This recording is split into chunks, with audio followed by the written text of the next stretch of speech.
D&D Media presents its Condensed Classic series of masterworks to open your mind and expand your horizons at your pace and place.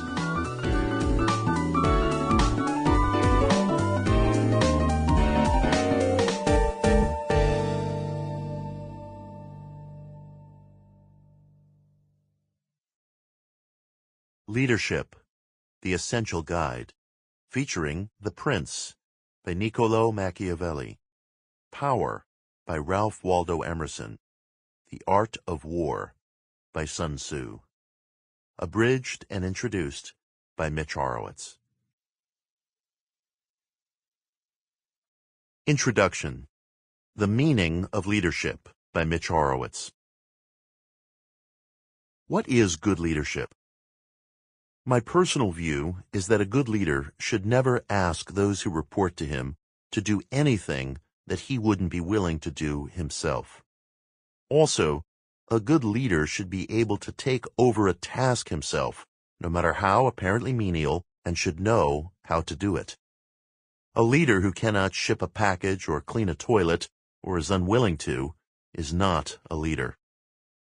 This came to me at a stage in my career when I was stripped of all assistance and left to do things for myself that I normally handed off to another.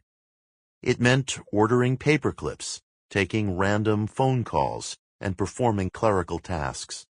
At first, my pride was wounded and I was unsure of how to proceed. I soon learned a lesson in leadership that has remained with me ever since.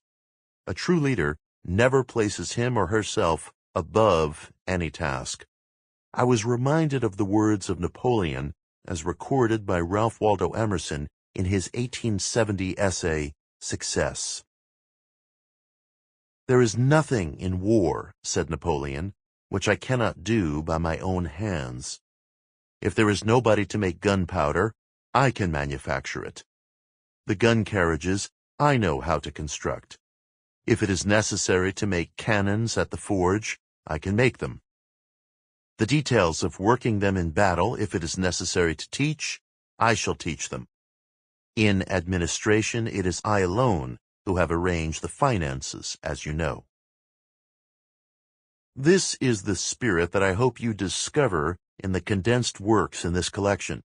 Each of them, The Prince by Niccolò Machiavelli, Power by Emerson, and The Art of War by Sun Tzu, shines its own light on a universal theme, that of self-sufficiency. The leader who cannot handle every contingency on his or her own is not a true leader, but a kept figurehead.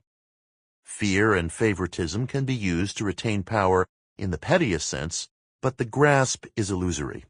In such cases, you are a title holder, but not a figure of authority, and time will make this plain. The influence of a leader should outlast his or her title or office, because, like all things in life, a title and its privileges will suddenly or eventually be taken away.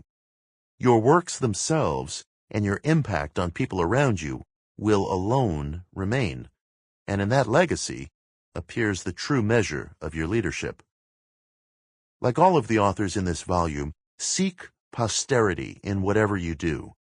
In the end, the only thing that belongs to us is hard-won reputation.